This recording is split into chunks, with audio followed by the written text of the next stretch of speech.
What's up, guys? It's the Lipz podcast. We are back in the building. We have a lot to talk about.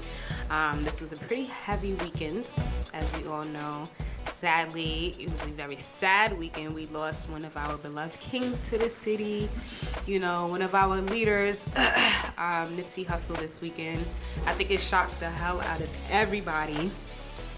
So we're going to dig a little bit into that, some of the theories behind it, because it wasn't just some regular, schmegula type of situation that we kind of could leave unnoticed. So, I'm sorry. We're going to talk about that.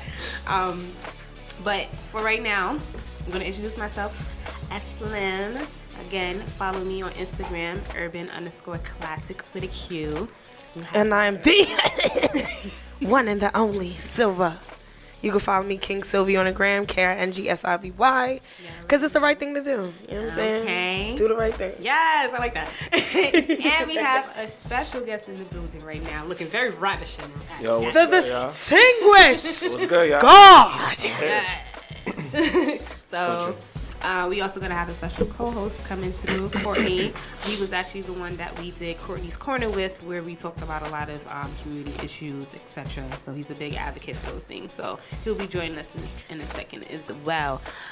So real quick, just a quick reminder, April 6th, Royalty Unleashed, Hair Wars Tuesday will be in attendance. It's going to be a huge concert. Ladies, pop out. Fellas, pop out. It's going to be a concert show.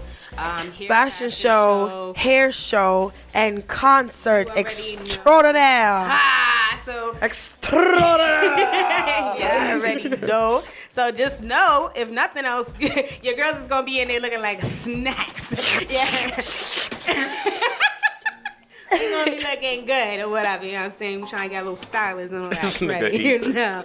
But, so, yeah, let's just dig into it. Nipsey Hussle, you know, he was someone that was on the verge of releasing his document with Netflix about Dr. CB. For all you that might not know much about Dr. CB, he was a, what do you call it, herbal doctor? Holistic doctor. And, you know, dealing with a lot of natural ways of healing. Apparently, he cured cancer. Cured He was AIDS. a big advocate for there's not many diseases. There's only one disease, and that main disease is mucus. When mucus gets in your lungs, it becomes pneumonia. When mucus gets in your, whatever, that's what causes all of these diseases, and diabetes, cancer, etc. Everything comes down to mucus. So his thing was having an alkaline diet, superfoods.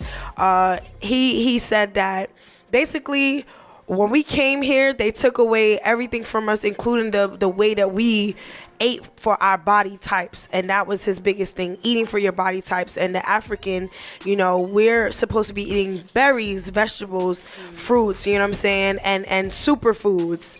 So real quick too, distinguished. I know you just kind of let us know that you were a vegetarian. Facts. Did you ever follow any of his diets, any of his regimens? I never followed none of his like criteria about what to eat, but I've been watching his work since I was like 19. So a lot of my mentors know his work more in extent. I did have the opportunity to try some of his products.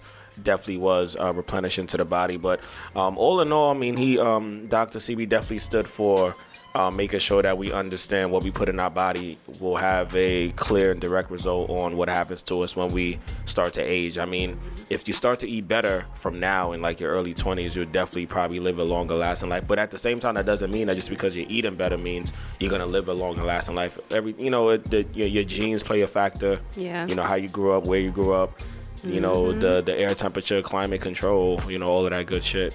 Because we are fucking up the earth. So yeah, it's only but so much you can do. That's a fact. You're just gonna keep it a stack. Yeah. So not only that, with as far as Nipsey Hussle goes now, so he spoke about Dr. CB a few times on the Breakfast Club, in many interviews. He was very passionate about his work. He was very passionate about getting the Black community into a better position.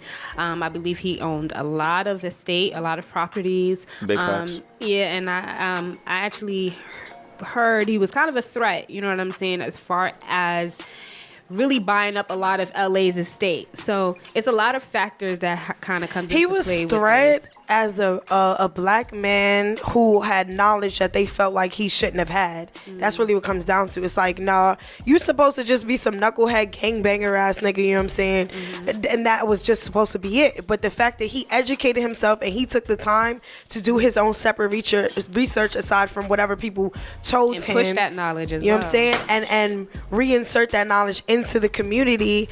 And with the properties that he bought like a major land and put different establishments within. Like, he had a whole complex, or however you call it, like malls in New York, and he put like barbershops in there. He had workspaces. He had his own record label where he distributed his own music, so he owned all of his masters and stuff like that. Like, he just had way too much knowledge. And then even in terms of like music, he was on the verge of doing a lot of things musically and owning a lot of things musically, and then as well as owning property, as well as making political moves and stuff like that. So all of that made him a threat. I mean, so that's all to say that there has been a lot of debate. You know, a lot of people believe that it was some type of conspiracy behind it, and a lot of people believe that it just was what it was.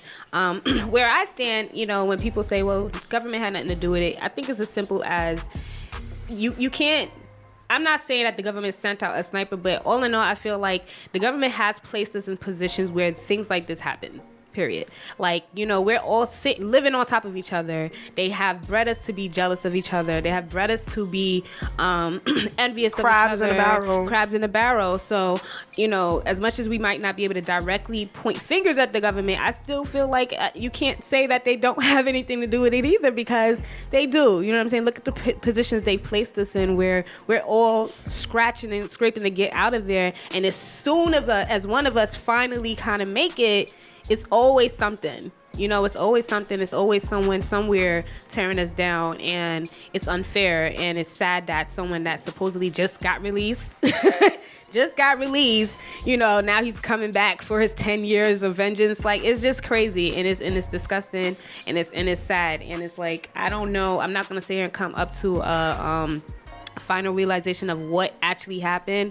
I still feel it's a lot untold, a lot unsaid. I don't know where I stand as far as, you know, making it as simple as a gang situation or more than that, but I'll just leave it as what it is, and hopefully the truth, you know, eventually will come out truly in its whole, you know what I'm saying, in its entirety. And then, not for nothing, my whole take on the situation is, regardless of what, we lost a pillar of the community. We lost another black leader, which we don't really have. Like, there's nobody we could really turn to and be like, all right, yeah, he is at the forefront of something, and he is somebody who is making sure that not only his community benefits from his knowledge and his work and the things he got going on, but worldwide, and making it like a global, international thing that us, of, you know, people of color, us black people, us people who are impoverished and live in, you know, low budget neighborhoods or whatever case may be, like, we have the tools. He gave us game in his music. He gave us game every time he had the opportunity to speak, and I feel like just off that, he was a threat, and that should not have been somebody who was taken away from us, not for nothing. Like, he was just beginning, and to me, it's like every time somebody gets to the point where they're really doing something, that's when they're wiped off the face of the earth. And that, to me, is a problem, regardless of who the fuck pulled the trigger. That's a problem to me. Like, it's just not some, oh, all right, I had beef with this dude and whatever the case may be. First of all, killing somebody, taking somebody's life, there's no justification for that. And Remy Ma made a very good point talking about like the death penalty and stuff like that. Like, I feel like there's no real reason for you to take somebody's life. Like, even wars and all of these things, like, to me, it's not no. So the fact that this person who was an angel, who was a king, who was a leader, who, you know, we kind of needed, because he gave us inspiration, not for nothing, especially because he was in the hood every, you know what I'm saying, not every day, but he stayed 10 toes down. He didn't leave the hood and never come back. He left the hood, he put money back in the hood, and he stayed right there. And he was literally doing the work, and that is something that is to be, you know, idolized. you know what I'm saying? Like, that's something that we should implement in our own communities, in our own lives, and just, you know what I'm saying, make sense of all of the destruction, all of the chaos, all of the poverty, all of the hunger, all of the things that we have going on. We need somebody like that to be at the forefront, to let everyone else who thinks maybe if can, I don't know, to know that it's possible to be someone in their positions and still make a difference, period. Facts. Exactly. So, real quick, guys, we're going to take callers. We're going to take up to 3 callers because we don't have a lot of time, but I know a lot of you guys have a lot to say. So, I just pinned the number below so you guys can call in. But I'm going to read a few of the comments really quickly. Someone says, which I've heard us before also, I think Nip mattered to us, but I don't think the government cared as much. So with that, I know a lot of the understanding behind it is to say that, like, I don't think the government is actually checking for him enough to do something like this. But I think we don't realize how much power we have. And that's, to me, what it kind of boils down to. I think we cannot disregard the threat that we can be to this country, because you have to think about it this way as well, that one person stands up and the rest of us do so, and we stop giving them a reason to gang bang. Like, he stopped a lot of gang, violence in his community. So that alone is a threat, because they want us to kill off each other. So it's like, you can't disregard how powerful he actually was, because even when you think movement. exactly the smallest movement was able to you can answer. Impact a nation. You know what I'm saying? Getting us together is going to be the biggest threat this nation has ever felt. I remember watching this documentary real quick before I answered this phone call. I remember watching a documentary in South Africa, and they were literally preparing for the uprising of black people. Like on some Armageddon, preparing for the uprising of black people. They always again, are. don't disregard. Don't think we don't have as much power as we do. But real quick, caller, what's your name and where you calling from? Hello? Yes, what's your name, love? This is Amin Ra Farah. What's up? What's going on? Peace to all you, love, light, and divinity to all of you on this platform. I'm glad I was able to sit there and tune in and listen to the conversation that y'all was sitting there and having, because it's a very empowering and more needed conversation. Yes. And like I sat there and I comment under your post. I sat there and I said, I'm a part of both worlds. I sit there, I done served my time in the Crip community and still serving my time in that community. I was there 15 years. And I served my time as a pro-black activist. The same amount of years, you know what I'm saying? So I understand both worlds. I understand both sides. And then the Nipsey situation is like, I have direct sources from that situation, you know what I'm saying? Okay. That I speak with. So it's like, when it came to that Nipsey Hussle situation, it's like, for one, yes, one of our own killed one of our own. And that's an issue that we got to sit there and tackle, you know what I'm saying? Because if not, it's something that goes continuously to keep happening and continuously sit there and just be a narrative for everybody to sit there and keep continuing to run with it, as long as we sit there and keep contributing to killing our own. Absolutely. So that's one. Secondly, when it comes to why did it sit there and happen, you know what I'm saying? I don't sit there and call no man a snitch or a rat without sitting there seeing the black and white, regardless of who say what, you know what I'm saying? So because of the fact that, he was labeled as what he was labeled as, I consider it.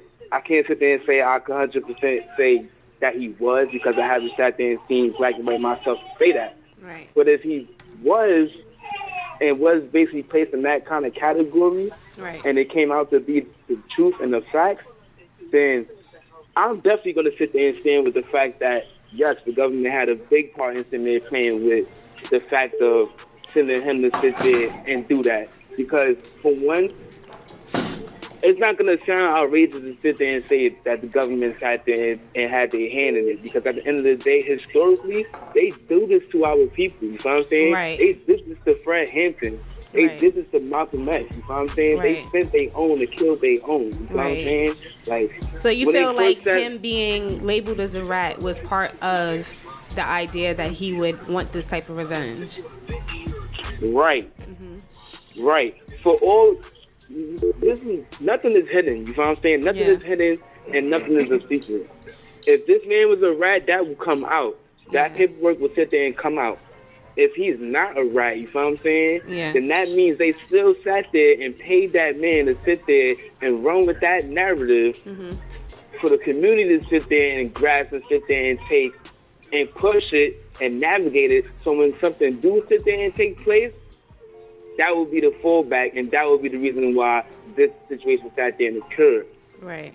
And that's if that's what it comes out to be. Yeah. And that's what I'm saying. It's not far-fetched to sit there and say the government sat there and played a part in this situation, because this is something that they do. Yeah. When it comes to the whole Blood and Crip community, out there in Los Angeles, when all this was being taken place and they had the treaty in 1992 of April 27th, I believe that was, of 1992, everything was at ease and everybody was at peace with another for years, until J. Edgar Hoover sat there and said, in the government, he sat there and said that it could never be a black messiah.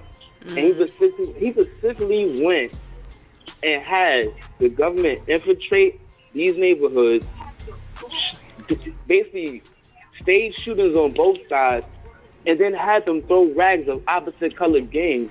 So when people sat there and came out to their houses and looked out their windows, they saw dead bodies and they saw The flags. basically rags coming from the other side. Right.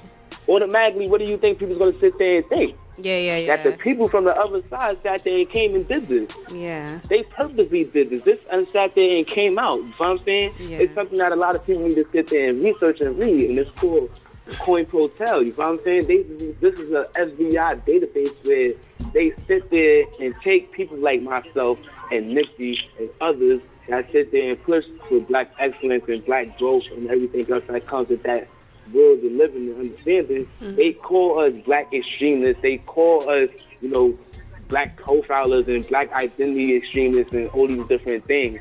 They have a specific sector just for us kind of people. It's not by accident that we have the white supremacists and the white nationalists and everything else going on. At the same time, they're not going into these communities and sitting there eradicating those communities and sitting there pulling apart those communities, or even sitting there killing them and shutting them down. You know what I'm saying? They're not doing that, and that's for a reason. That's because the same white nationalists that's out there promoting all this racism and stuff like that, these are your teachers, these are your doctors, these are everybody that you normally sit there and will sit there and see on a day-to-day basis.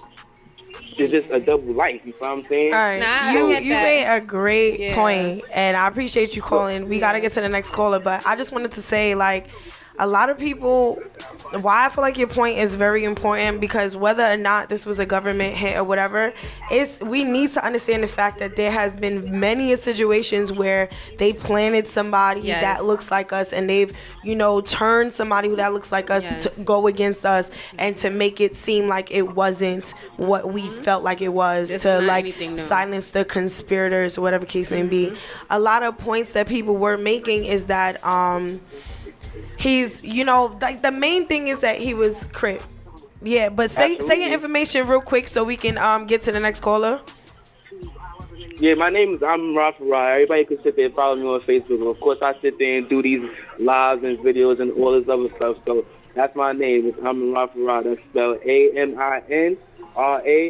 Farah is FARRAH. And feel free to tune into my page whenever. Yeah, Peace, love, and definitely. light to all of you. Just join us back on the conversation. Yeah. I want to hear more, okay? I definitely am. All right. So, so the fact of him being Crip, people got to understand the origins of these gangs that we know now. Exactly. Like, the whole purpose originally of Crips was to better the community. Like, that's the whole point. Betterment of the community, so that we can have the same way you said, everyone, they have white supremacists and they have this and they have that, and they did not go and shut these organizations down.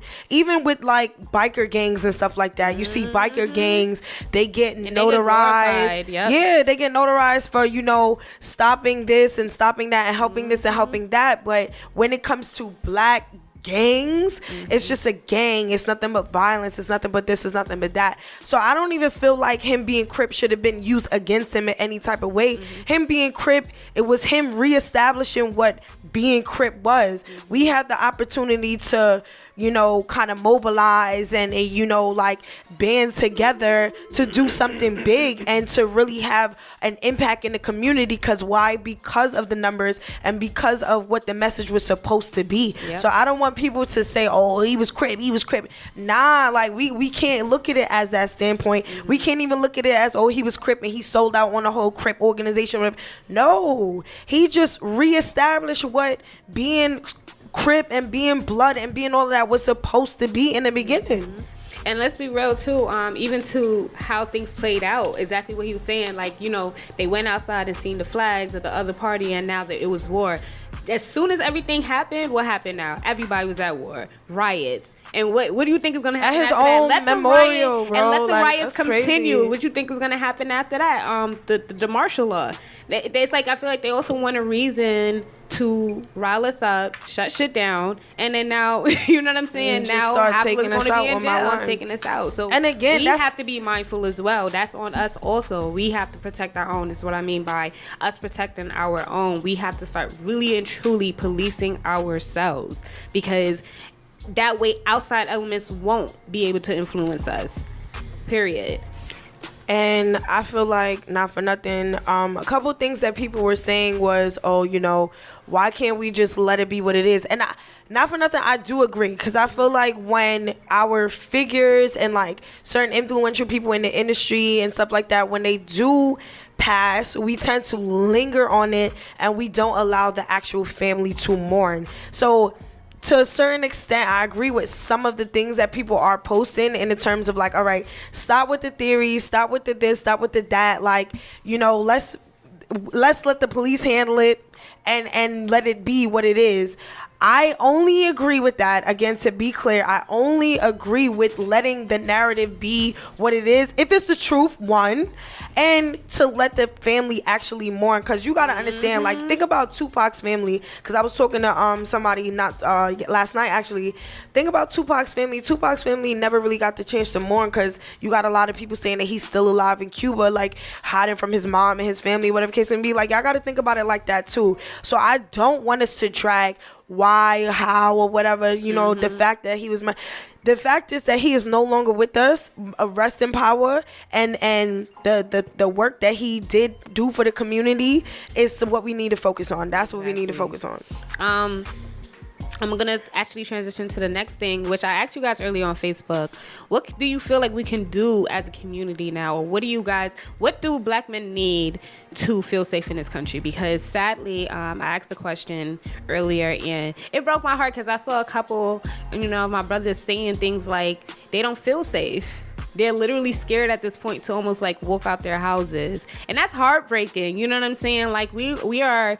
And that just shows me how truly broken of a community that we are, because it's like we have our men fearing to step outside, which only kind of like allows the women to start feeling like, damn, I gotta do something. Yeah, you know what I'm saying? It's truly, truly, truly a sad domino effect. And it's from both elements. It's both elements of gang violence and both elements of like police brutality and you know, government stuff as far as like police brutality and the way that we're literally hunted down. And right, like what Scarlett just said, it's a scary time to be black, and more so, I would say it's a scarier time to be a black male as far as like life or death. Because you know, black women, we fight a different type of battle. we fight a different type of battle, which is and no less, but we definitely fight a different type of battle. But as far as life dependency, like definitely black men fight a battle where they truly have to like watch over their backs every day. So I mean, I saw a couple good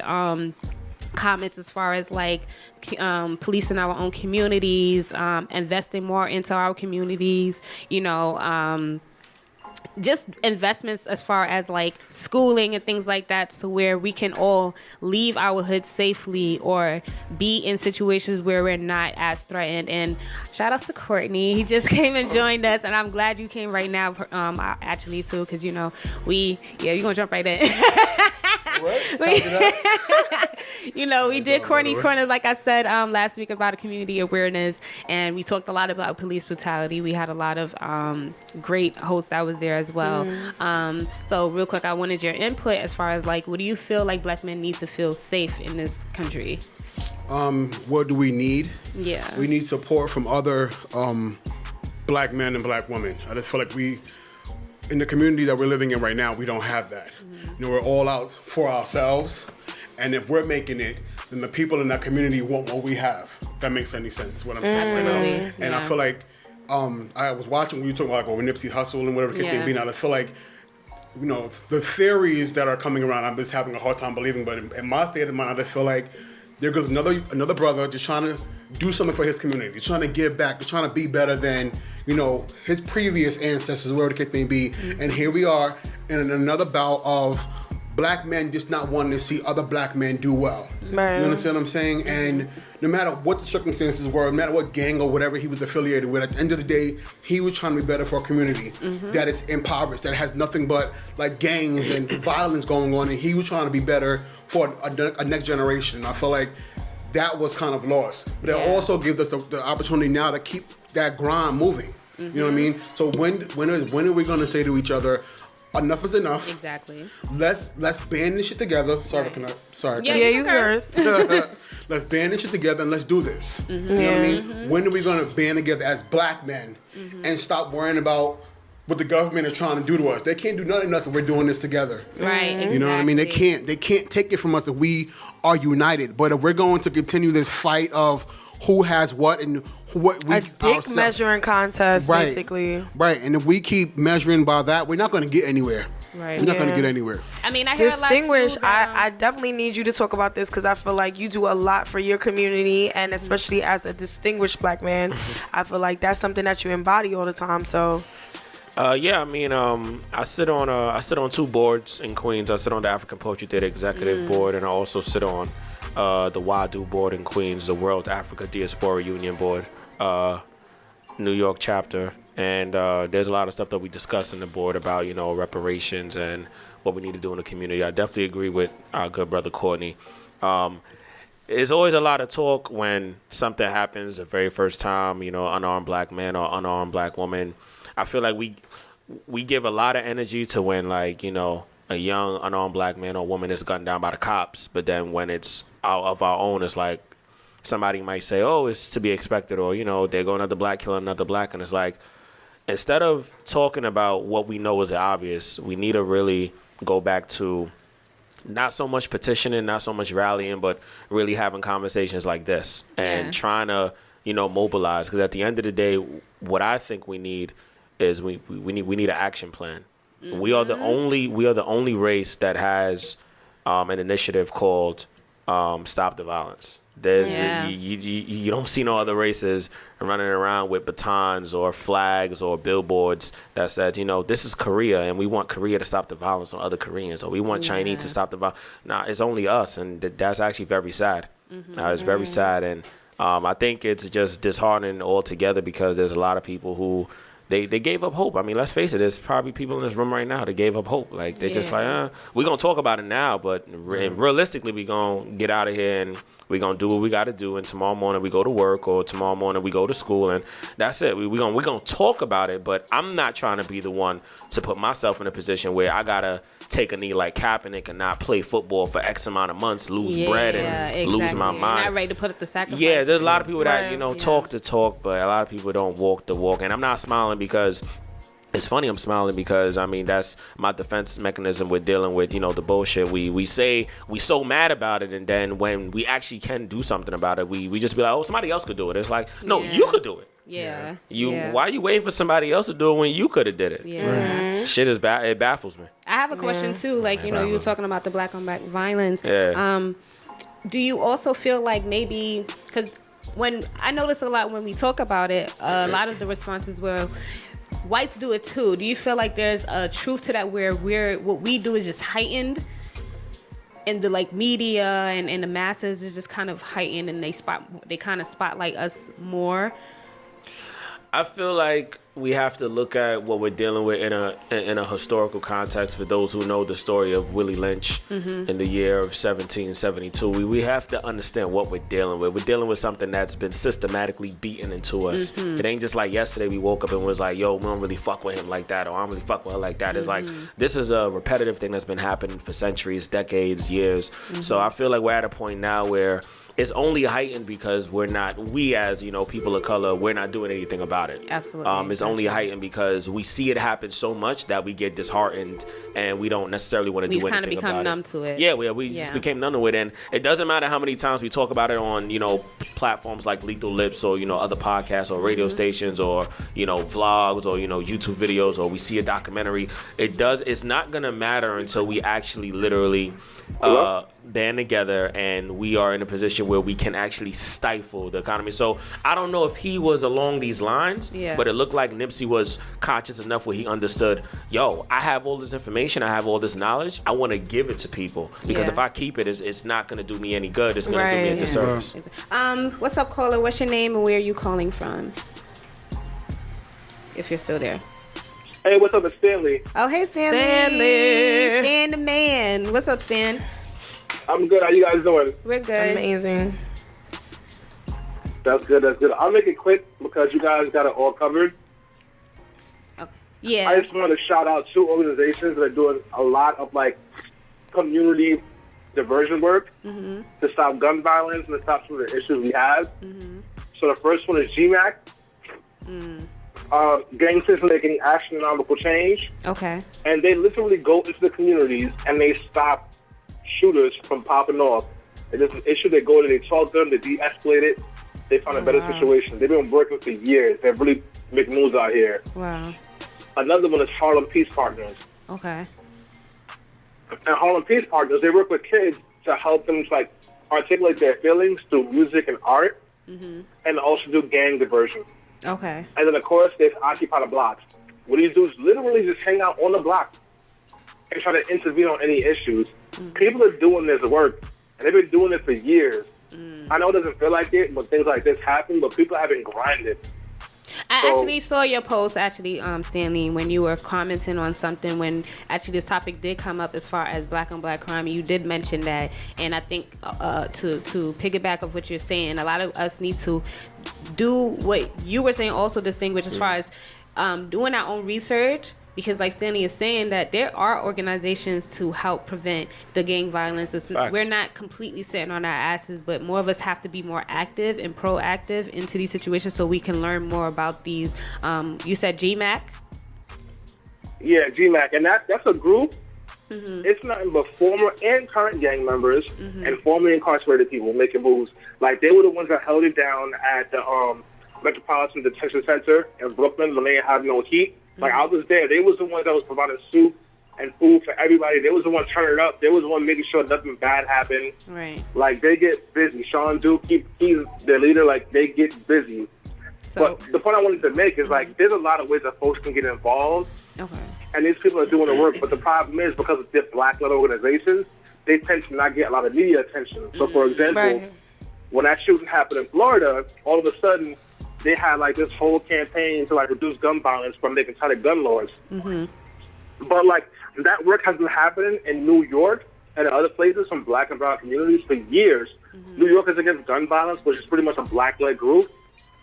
They've been pushing for that for years. And the March for Our Lives, that was happening every single year in New York and in other places in black and brown communities. But no one cared until the white kids got shot in Florida. And all of a sudden it became a national thing. People are putting their work. I just wanted to say that. Yeah. Can you actually just do me a favor and write those groups down? We're going to pin it and later on promo it as well, because that's definitely important information. And thank you for that. What I was going to say is the problem, not for nothing, with how we support each other. It's like the main things that these organizations need is funding and visibility. Exactly. And we're so busy consuming our timelines with, Shade Room. Yeah, you know what I'm saying? blogs and gossip and stuff like that. There's no room because we know the algorithms and you have to master this and master that, whatever case may be. But at the end of the day, we need visibility for these things. So everyone with a platform like ours and like yours, everyone at this point has a platform. Because why? Because social media, and social media is where everyone goes to for the news. So if we want to widespread something, hashtag that shit, tag that shit, post it up, and make it, pin it. If you have like Facebook pages, a post from your personal pages, pin that junk up. You know what I'm saying? Like, especially when times like this come out, so that we have a direct source of help, a direct source of prevention, a direct source of these. And if somebody asks for funding, bro, if you have the 10 cents a day or $1 or whatever the case may be, the same way you could put money into organizations that the funding don't even go to these kids in Africa, don't even go to the organizations in Haiti and third world countries. Let's start here, because that's a lot of debate that people have when it comes to like supporting somebody like Oprah or something like that, because they feel like Oprah does a lot of work in Africa, but we have a lot of work that needs to be done right here. So that's their debate, whatever. So, but we gotta understand that it starts with us. You know what I'm saying? To go off of that, I actually was watching what was it, Crazy Rich Asians. My mom loves that shit. Yeah, and it was so funny because it was a scene where the guy said, "You don't waste that. It's starving kids in America." And it's right, so accurate, and that's funny, but it's not. It's so true, and it's like in my head I kind of was like, finally, because it's like we always, like you said, talk about Africa and this other place, and it's not to disregard them, but it's a lot of work we need to put home here, and it starts with us.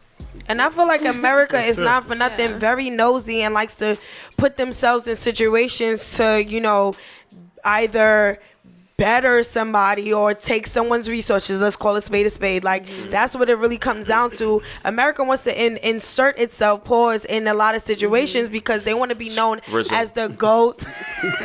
They want to be known as the go-to people. Oh, you got nuclear powered, you know what I'm saying? All right, well, you can't use that if we can't use ours. Right. They're trying to regulate everything everybody else is doing, and they're letting other things slip through the cracks. Why take all of these organizations, but Jaden Smith went and made a filtration system to actually filter the water so that we can take that water they have and clean it up, as opposed to all of these. There's nothing wrong with the bottled water that was, given to them and all the donations and everything like that. But we got to get to the root of these things. The root of these things is that water is dirty. Right. So we're gonna start from the source and clean that water, as opposed to taking water from other places and bringing it in. There, right? Yeah. And that's literally what America does, as opposed to cleaning what the fuck we got on right there. You trying to take all our resources and give it to somebody else just so you can insert your power over there. Like, bruh, come on. Start at home. Start at home. And real quick, my brother said that there's another organization called Fathers Alive in the Hood. Faith in Queens. It's a Queens-based organization. Down a block from my house. That's dope. All right, shout out Queens or whatever. Shout out to Kenny. Shout out to Kenny Carter.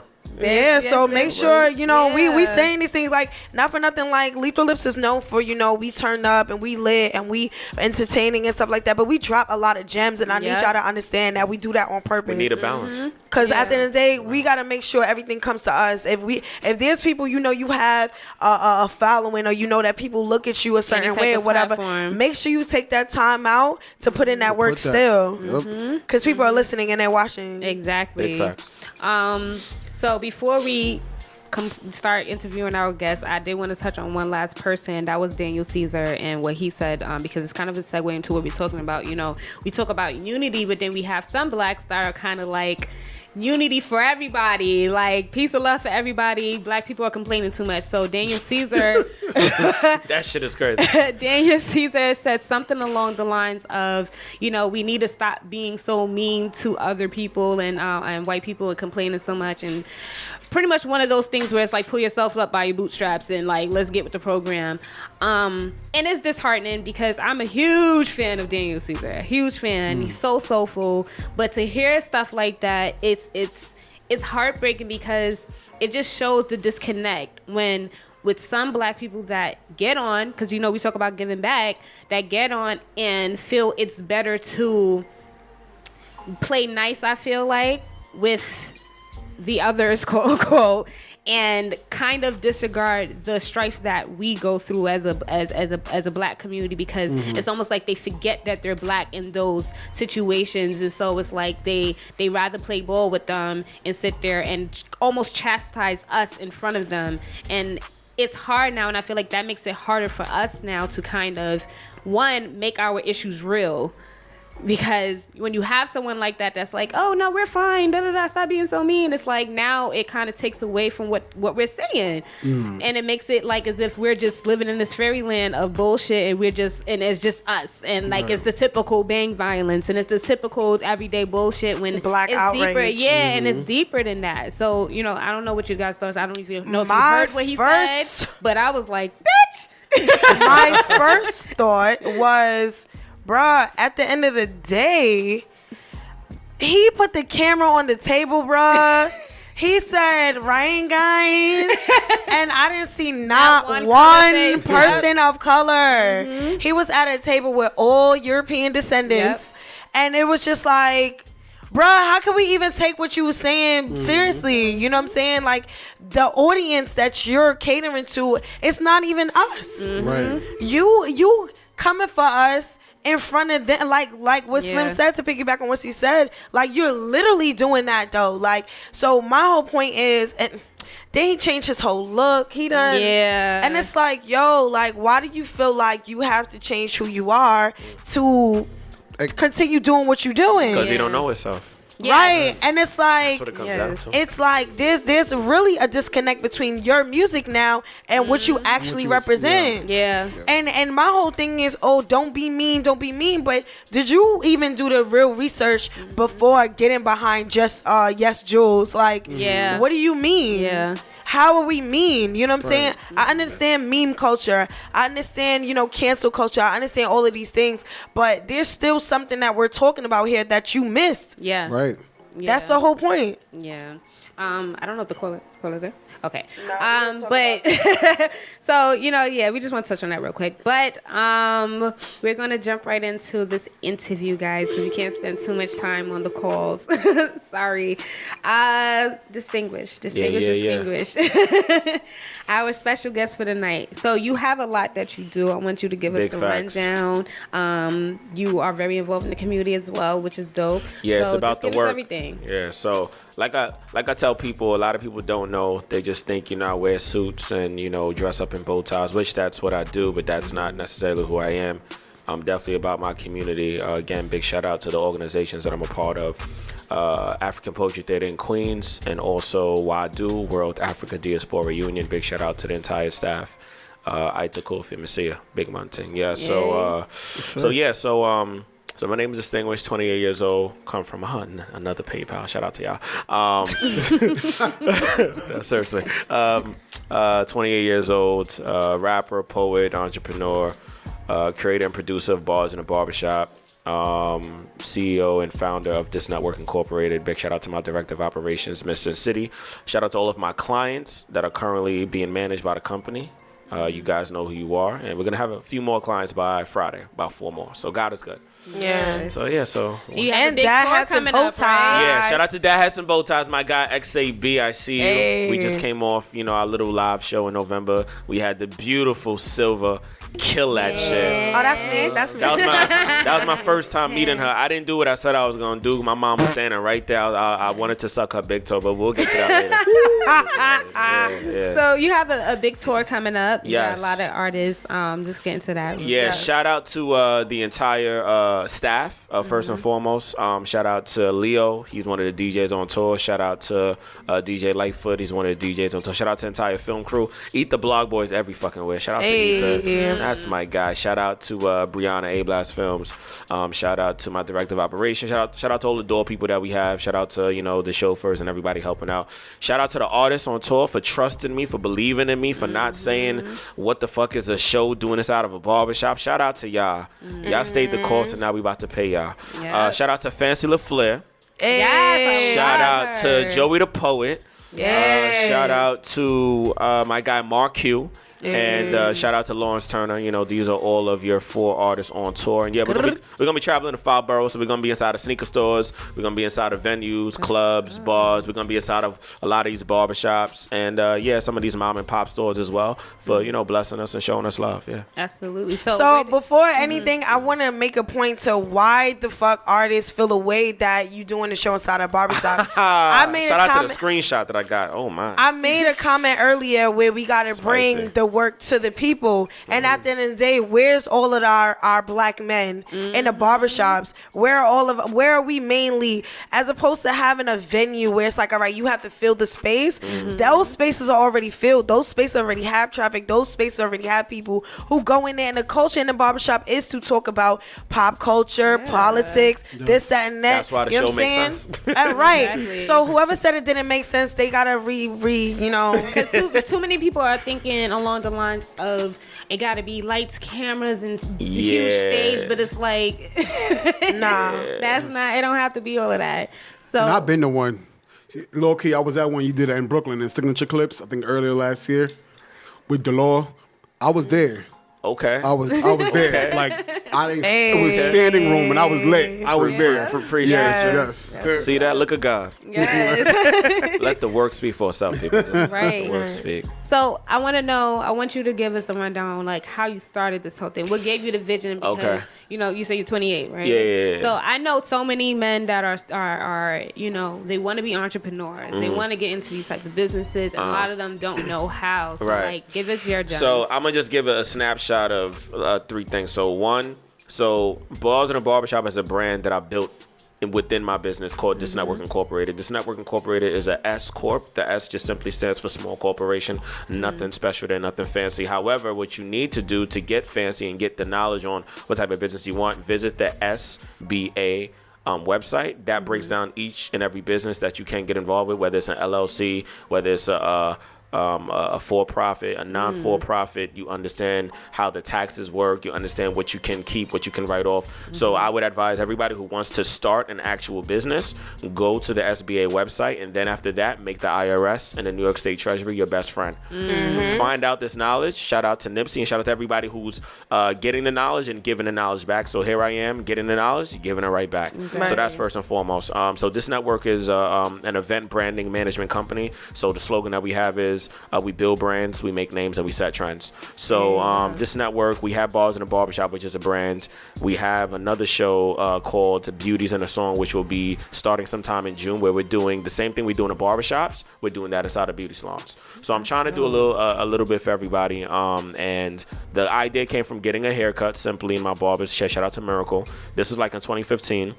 I was like, yo, we need to have a show that actually kind of connects and brings stuff back to the barbershop. And just like you said, Silva, a lot of the hot topics start up in barbershops. Right. Who don't go in the barbershop and be like, yo, who the best ball player? Who the best rapper? Exactly. So I'm like, my girl did this today. yo, you smash who? Like, in the barbershop. All the gossip is in the barbershop. All Right. the tea. You be like, this nigga did what? I ain't never coming back here. So I was like, yo, I want to have like some type of show that happens in the barbershop. And he's like, yeah, like they gotta like be dope. Like they gotta have them balls. I'm like, yeah, they gotta have like them bars in the barbershop. And they just clicked. And boom, went online and started to really I went to other people's pages to really see how I needed to brand my show. I know I couldn't just roll it out. People did know me, but they only knew me for doing poetry slams. They didn't really know that, he has a hip-hop side to him, let alone I even rapped. So it was like, yo, you need Rapping to... is poetry. Yeah, exactly. So what I did was, first I did a photo shoot, and I did like testimonials. So I went to a barbershop, sat down, spoke to people, got interviews, put the interviews in like a little small docu situation, did the photo shoot, put everything together. Then I did the rollout a month before we did the show, which was April 8th, 2017. So we're 2 years in, starting this weekend, and this weekend we go on tour. Thank you. I got a quote that I normally put on social media from time to time, but being persistent is how you get it. Staying consistent is how you keep it. So that's how I live my life. Yes. Right. I love the work. I love the work more than I love the work more than the accolades, than the trophies and the awards, the merits, the plaques. I don't give a fuck about none of that. It's about the work. Yeah, Yes, because sir. That's important. And sir. That's It's about the important. work. So Like, what? that's it. I've seen a lot recently, and this is something that I've kind of implemented in my own personal life. But people get too much gratification from the award shows, Yeah. from the Grammys for this, and they don't understand that the work is your actual reward. Yeah. Because if you think, I think it was Cole who said something like this. But if you think about what you're gonna get in the end, you're not gonna be happy. missing You're never everything, gonna be right. happy. Yeah. That's a You're fact. missing all of You're the in missing. between stuff that actually, empowers you as a person and involves you as a person. And the give back is all a part of the process. You can't have a gift and not share with the world. That's not Right. your gift is not for you. That's Right. absolutely. It's for everyone else. Absolutely. fact. So, what made you feel like you wanted to share your talents? What made you feel like you wanted to share your gifts, and what kind of gave you that confidence to do so? Okay, so really quick snapshot to when I was 10 years old. I tried to commit suicide on several occasions. I tried to throw myself down a flight of stairs. I tried to stab myself in the heart. I tried to swallow a pack of Halls because, I grew up in a predominantly Jamaican household, big up to my parents. But, the disconnect with children who are born here versus their parents who are born in the Caribbean it's a very hard disconnect, especially when it comes to like stuff like being homosexual, especially when it comes to stuff like being soft, being weak and shit like that. So there's a lot of stuff I couldn't talk about in the house, so I expressed it in my journal one time in 5th grade, and my teacher just randomly walked by and checked the book and saw what I was trying to do to myself. And then the very next day I had a counselor, and then the very next day after that I went to a psychiatric center in Brooklyn. They did an evaluation and was basically telling my parents, your son is not crazy and he's not what you think. However, there needs to be more dialogue at home. I would just come home from school and my parents would be like, how was your day? And I'd be like, it was good. And they'd be like, that's it. Right. And I just never understood how that was. But their concept is we put clothes on your back. Yeah.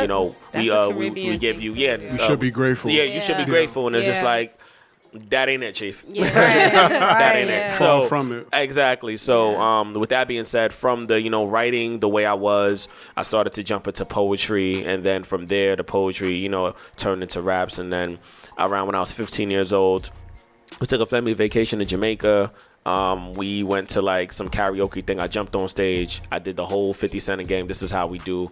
My father was like, I didn't really know this is what you want to do. And I was like, yeah, I want to rap. So then my father became my manager that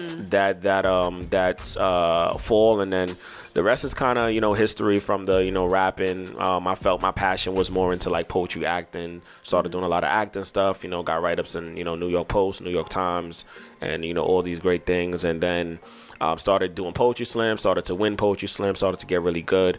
And then here I am now, just trying to use what I've learned in, short amount of time and just give back. So, we do a lot of events for artists, for rappers, actors, poets, but we also have a lot of community events that we do every single year. On the Monday before election in November, we do the Black Solidarity Day. And I was actually very shocked that a lot of people didn't even know what Black Solidarity Day was. And I'm just like, if you don't know, you just don't know. You just don't know. So there's a lot of things that I do that I try to, uplift the community, whether it's, putting a political post really quick and then cracking a joke. Because like I said earlier, we need a balance. Sometimes it's too heavy. Sometimes it's nobody really don't want to talk about the issues that's really affecting us, because you hearing that shit and seeing that shit every single day. You need a little joke in there here and there. But at the same time, it's not to say that we have to not talk about it. Because we do have to talk. But if we're going to talk about it, we got to put some action behind it. And I think that's just one part of what we're missing when we talk about issues like, especially what happened with Nipsey. Like, so what's the follow up? So what we gonna do? Yeah. Because these posts and hashtags ain't doing shit. I have 2 questions now. Yeah. So, talking about being suicidal, having suicidal thoughts, and actually being in the process of trying to kill yourself. So one thing I want to know, like, what was essentially a trigger, or what, besides the general thing that you kind of said, what specifically made you really feel like, all right, there's nothing for me to live for anymore? And then part 2 to that is, your parents did kind of do the work in trying to get you into, checked in and everything like that. White people. But what did you do to stay consistent? Because I know a lot of people who have been checked in or have, been in situations where they did get the care, but then after a while, they kind of lose track of themselves again. So what grounded you in a sense? Well, what I did was, what I was told to do, which is what I was already doing, I was told at the center that I went to, because they had put me on a computer for like an hour and a half, and you had to answer like 100 questions. And this is for them to get a synopsis and yeah. evaluation. So I'm talking, this test was done to me in like 2000. And this was done to me, a year before the tower. So what happened was they told me to write down your thoughts on a piece of paper and write down what you like about yourself. So at 10 years old, I had to write, what I liked about myself, and then the stuff I like to do. And then as I kept doing that, they said keep a little journal on you. So I kept doing that like every single day. I don't know from when it turned into poetry after that, but it just kind of turned into, me talking about, life a lot and like, death a lot, and what I liked and what I didn't like, and how I felt like I wasn't supposed to be born, because when I was born, my mother had a pain in her stomach and the pain went to her leg, and now my mother's been walking the way she's been walking since after I was born. She just kind of walks with a limp. So I always thought it was my fault. So that's one reason why I tried to take my life. And hearing that and feeling that way, I obviously made my parents mad, but at the same time they needed to address it, because if I would have did it, I don't even know how they would be right this second. That's what I want to know. How was their dialogue after that? It was bad. My father blacked on me.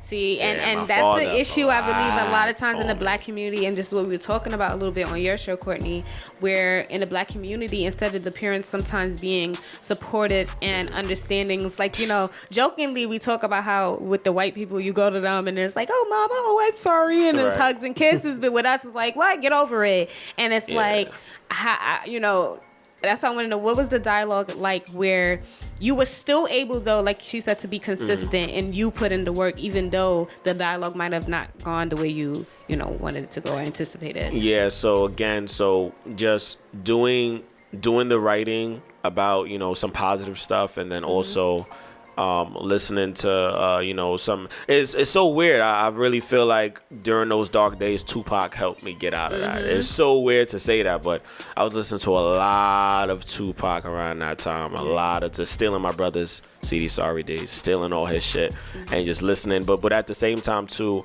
trying to do like extracurricular stuff outside. So another reason why I tried to take my life is because I used to get very like mad and tight when people used to be like, you ugly, your head big, and I used to get picked on. So my father put me in karate school. Oh, that's dope.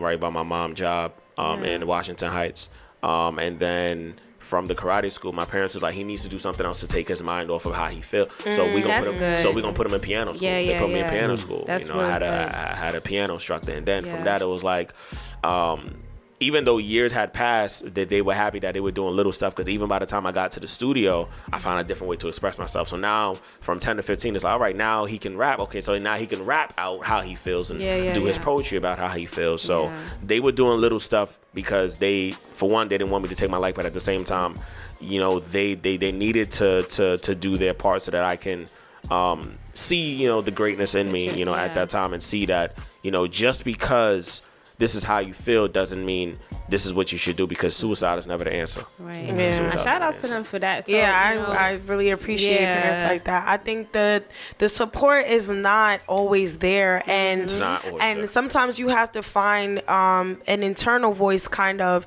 to be like your support, or like your guide, or like your North Star, whatever case may be, to take you from point destruction to point like, all right, now I can take this destruction and be an advocate against it. You know what I'm saying? So go ahead. So I want to know, what do you think at this point? Was it that you started to exude and started to carry about yourself, that people are believing you enough to manage them, because you manage people now, you reach to the point where other people now are kind of in your hands? So what I'm learning, because I just like officially became like managed. Like I just added management to the company I added management to the company in like 2018, because when the company originally started, it was just supposed to be event planning. But I wanted to do the event branding, because there's certain shows that I want to brand under my company, let the show run itself, pay somebody to run the show, I just get a percentage. I hope you guys are listening, you business people. You know, you ain't always got to be there because you can't always be there. That's You gotta. You gotta be sleep. Like me and Silver, like I gotta call Silver, like, yo, Silver, we about to go to Miami to do a show. Silver gonna be like, all right, cool, somebody's running the podcast right now. She ain't gotta worry that they're gonna fuck her shit up. And I ain't gotta worry that they're gonna fuck up that has real facts. So, you know, I think people start, which Tupac songs, yo, that's too much, Chief. That's too much. That's a lot. Just listen to the entire until the end of time album. You see what I'm saying? But what got people, I guess, to feel like they, you know, could trust me as management, they've seen all the success that comes with what I've done. So in 2012, this is when the co-founder of African Poetry Theater was Baba Jama Tutsi Branch, R.I.P. He gave me an opportunity to do my first poetry slam at the African Poetry Theater. It was August 2012. We had like over 100 people in there. I charged like $5. It was packed. It was a success. So I liked how it looked when in my first slam. I'm like, okay, well, maybe either people like me or they like slamming or they just like winning money. Either way, I like it. So 5 months after that, we did another slam. Shout out to Brooklyn Exposure in 2013. And we had, and what I did, I had a slam strictly for rappers. That worked out, you know. We gave away more money, and then I did my final slam in 2013 on my birthday, May 9th, at Contra Lounge. We gave away $1,000. So from 22 to 23, the way that my mind was clicking, I knew I wanted to do events. I just didn't know what I know now in terms of sustaining them. Like, you could do events, and I'm gonna just keep it 1,000. Even though I was giving away all this money, at the end of the night, some nights I'm literally either breaking even or I'm not breaking anything at all. Facts. All these Say people I that. had to pay back. Shit just looking left. I'm just like, I know what I'm doing to get to the point where I'm able to give you something, but I'm not really seeing a profit. Yeah. Right. So should I even really be doing this shit, or should I really be trying to downscale and figure out, all right, either go back to the drawing board or don't do this right this second. Right. So fast forward to today. So I want to say 2016, to really specifically answer the question, is when I knew that my business mentality was changing. So when I started to give a theme to my events, we were just doing slams to just give away bread. Right. And I was just doing slams just to get back bread. I wasn't really doing it with like a purpose on making sure the person coming was really going to get a show. I just knew, get this artist at this venue, we going to make some bread. Because it just makes sense. But now I'm like, no, you got to give people a show. Like, this is the business, the show business. People want to feel like they $10 or $20 is stretching. Exactly. So what are they going to really see besides the people that you booked? Right. So what I did was I started to get venues that was complementing my ideas. And that started to help me progress in terms of seeing a profit and finally being able to be like, you know what, I could actually pay staff. And I could pay staff actually what they're worth for the night or what they're worth for these next few days. Amen. So then after, you know, the first success, we did it at the Harlem Repertory Theater in Harlem. Shout out to y'all for giving me the opportunity to do that. The next two slams were even bigger and better. We did a slam at the Bronx Museum. Shout out to the Bronx Museum. Over 150 people. It was like a zoo in there. Hence the Bronx Museum. It was wild in there. We literally had nowhere to fit people. It was crazy. You know, I booked, you know, bigger acts, paid them more money, and, you know, we gave away $2,000 at this point. And then we did our final slam that year at Milk River. We gave away $2,500. Wow. And what I noticed about me is that I went from just trying to do the show and try to get bodies in there to really figuring out what the people want to see that are buying the tickets. Because it's not about, it's about me trying to make, you know, some bread, but at the same time, it's a trade-off. Right. You have to feel like what you're doing has value, that other people feel like their 10 and 20 is going to something that has value. They're not going to just listen to the podcast because it's y'all. They're going to listen to, all right, cool. Let's see what the information content, can I get from this? What can I get from this? How am I benefiting from it and shit like that? So I guess from all of that, and with that being said, people look at it like, we've been to some of his events. We've seen what he can do by himself. Let's see what he can do when I manage him. Right. So, you know, shout out to what's the top 5? Because, you know, for the most part, a lot of us in here, we throw events as well. Yeah. So shit is hard and nerve-wracking and annoying sometimes. What are the top 5 pet peeves or things that went wrong, or, you know, what are the top 5 things that you dislike about event production? Both of you catchy answer this. Okay. Yeah. You said both of us? No, oh yeah. And what is some advice after all of that? So top 5, and then give some advice after that. Okay, I'm gonna let the brother go first. Wait. I was in my mind. He I was wasn't like, ready. No, I'm ready. I just wanted to give you a chance to get your shine on, bro. Yeah, go ahead, Now Courtney. you said top 5 disappointments. Yeah. So Right. say your platform too. Yeah. Okay, so I'm Courtney. I am the host and actually the producer of Courtney's Corner, which airs on Monday nights at 8 p.m. on YouTube. We've now grown into a big production company, which we started this year. I originally started doing this in 2010, of course, just by myself with a Toshiba laptop. Shout out to that Toshiba laptop. I still got it now. You know what I'm saying? Gotta stay humble. Still got that same laptop. Gotta stay where you started at sometimes. Don't there's no Keep you point. humble. No, keep me humble, you know what I mean? God forbid. But you know, I started there and like you were talking about like this kind of like connecting with people and having like content. And I was always the dude in high school who knew all the information. Yeah. If Oprah didn't know it, Courtney knew it. Like, you know what I mean? So like going through my issues that I'll talk about a little later, I came back with more knowledge. You know what I mean? Now I'm this grown black man. I'm not a kid no more. So I've been through some things, you know what I mean? Yeah. And to jump into the event that you guys, first of all, I'm heart is full, you know. I'm all emotional, a big baby. Yeah. So we had this summit which was called Change Start With Us. And let me tell you something. When you talk about like trying to make that profit, in the beginning I was like, okay, well we gotta. And me, I'm like, I have a team. Yeah. They gotta eat. Right. You know what I'm saying? So I want to pay my team. They're worth it. You know what I'm Right. saying? Yeah. But now how am I going to be able to do this? They only know me through YouTube. They only know me through Facebook, but they never see me In action. do this in action. You know what I mean? But I Yeah. want to be able to display this. So in the beginning, I'm just like, okay, well, let's get this done. You know what I mean? We're talking about some real things, and I've always been about that. I've always been about Yeah. real topics. I love the hot topics. Trust me, I do. I love gossip. This is what it is. Yes. I love it. But I feel like in the Scheme of generation, things, right? yes. And in this generation that we're growing up into right now, that's coming up right now, it is way too many things going on to be negligent and not talk about it. Yeah. Like police brutality being one of the big issues that we talk about at Yeah. the summit. Like we have to talk about these things, right? Yeah. We got to talk about mental illness because it's happening right now, and it's Yeah. happening in our culture. And It's it's gonna happening a keep lot happening. more. And because like something you said earlier about like having parents who are like, well, you're fine. Go to your room, play a game. You're fine. You know what I mean? Pray about it. You're Pray fine. on it. You know what I mean? And we kind of lose we lose the conversation. And like, you know, sending me to school or buying me a gift or giving me a game does not heal what's going on. Right, You understand what I'm saying? exactly. It doesn't heal the fact that I'm not even sure I'm going to make it home tonight Right. because I may be stopped by a cop or I may be shot by my friend's friend. Right. Let's think about it. You know what I'm Yeah. saying? So Saying shit and like, right. saying shit like, yo, you 15, 16, what you know about stress? What is you talking about? Right. Yeah, Right. yeah, Talking about, yeah, Ma? don't Right, dismiss what are you? my Because back in Ma, what are you right, talking about? Because Yeah, back in yeah, my yeah. day, no, Yeah, this, yeah, this yeah. is the day now. Yeah. You know what I'm saying? So join Absolutely. in. No, You know what I mean? And everything I is agree in your with face that. in this Right, day it's, and and you it's can't happening. avoid You it. can't Yeah. avoid it, you know? Like, don't dismiss my strike. Right. You know what I mean? So, like, upon me wanting to do this summit, the first thing I was like, well, I want to be able to send a message, right? That outside of this, I want people to be able to go out and do these things, right? So, amid me being a young black man, I'm like, okay, well, who's gonna fund this? Right? This is the real the shit money right here, coming right? Where from? this Right. money coming from? But God has afforded me the opportunity with a good job to fund this on my own. You know what I mean? Like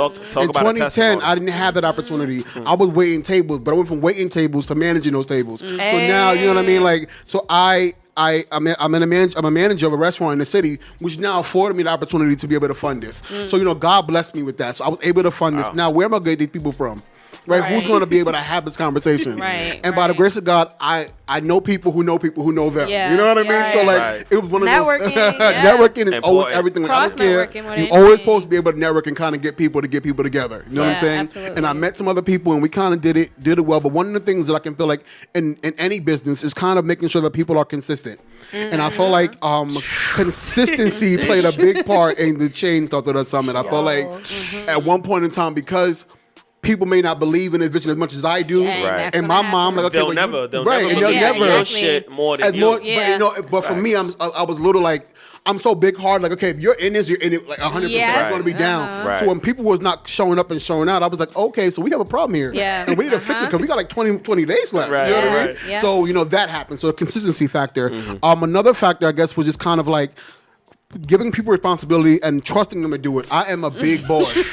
I'm a boss. You know what I'm saying? Like, you know what I'm saying. I know So for me, what it's you're like, okay, I want it done when I want it done. Now. No questions asked. If I say Tuesday, it's not Wednesday, it's Tuesday. You know what I mean? So kind of making sure that people were, I have my aces in places. That was one of the I like that, one of aces the other in places. disappointments, because I was like, okay, well, like you said, I can't be everywhere. No, right? yeah. I want to be everywhere. You want but to, I right. can't be everywhere. So that was one of the other things that kind of really frustrated me, because I knew, like, damn, I gotta trust somebody with my shit. Right. You know what I'm saying? Your shit. It's my shit, right?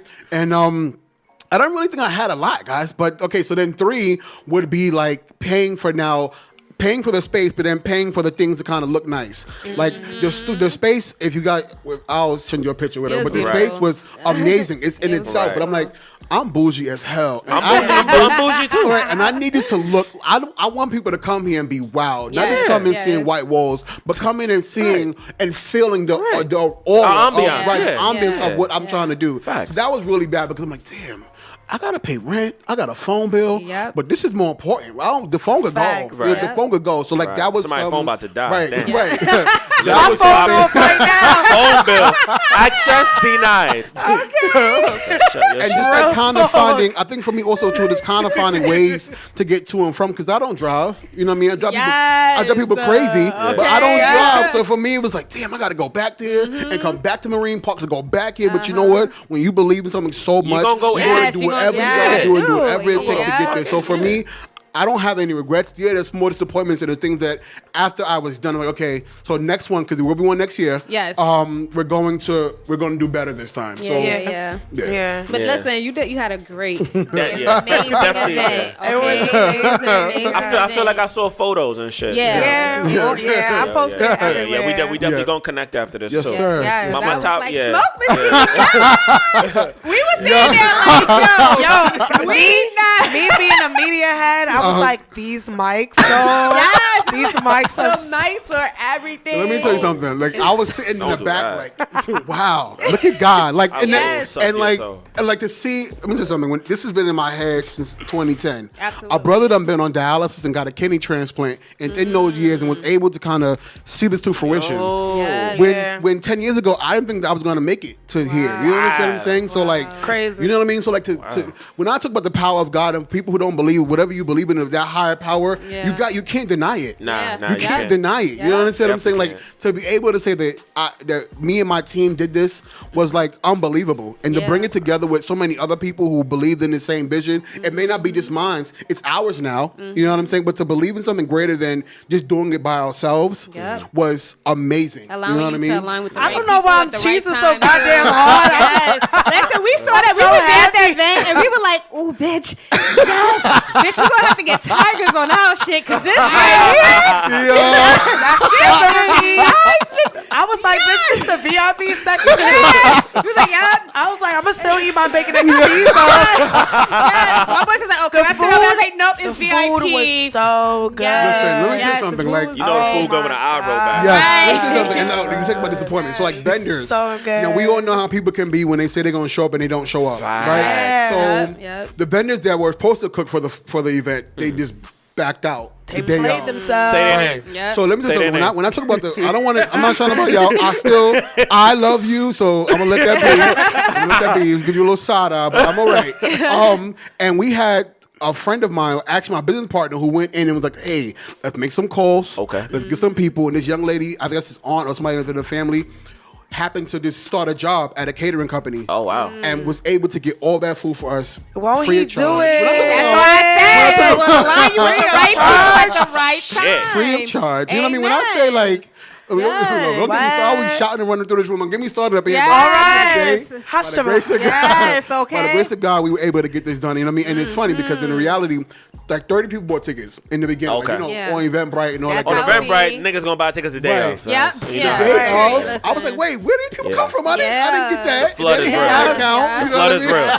But Yeah. no, the support was so real. I appreciate Right. everybody for coming out. Yeah. And Yeah, and please invite me to the next one. Yes. Bring my yes, people. yes. We go Here we support you. go. All right, so let's hear from you. So, and so in the same vein, number one would definitely be when people say they're gonna do something, they don't do it. Yep. So literally, you putting your whole shit in. Well, not the whole thing, but you're putting a piece of whatever the situation is for the show is in their hand, and then they fuck up. They forget this one thing that you really needed, or they say that they was gonna be there at a certain time, and then they don't get there, and then people looking at you funny. And they don't communicate. Communication is like, that's a no-brainer. But then again, Yeah. common sense just ain't common sometimes when Right. it comes to that. Number 2 would be when dealing with artists.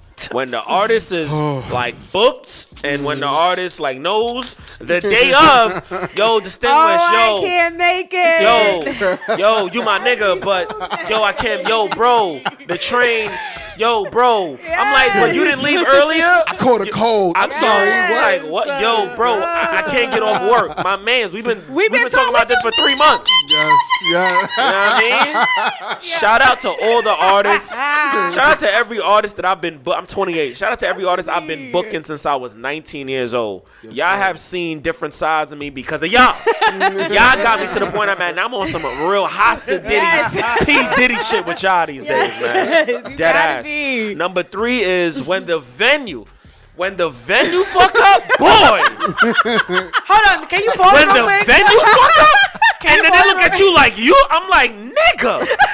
Yo, we gotta change the date. Nigga, we not changing the date. I gave you a deposit. We gotta change it to the week after. Can I get this off my Please spirit? get it off your spirit. These So- venues be wildin'. The first Heart and Soul exhibition I've ever done, I had this place that I booked, and I had a caterer, I had a baker. So I had somebody bake like 200 cupcakes, shit. however many cookies. I had my chef, he cooked however many meals or whatever case may be. I had people waiting, tickets bought, people on their way, and it was in Harlem. People were on their way, and that bitch was not even in New York. Yeah, say it like it is. She was not even New York, and she told me the day of, hours before my fucking event, that I could not do the event, bitch. I was so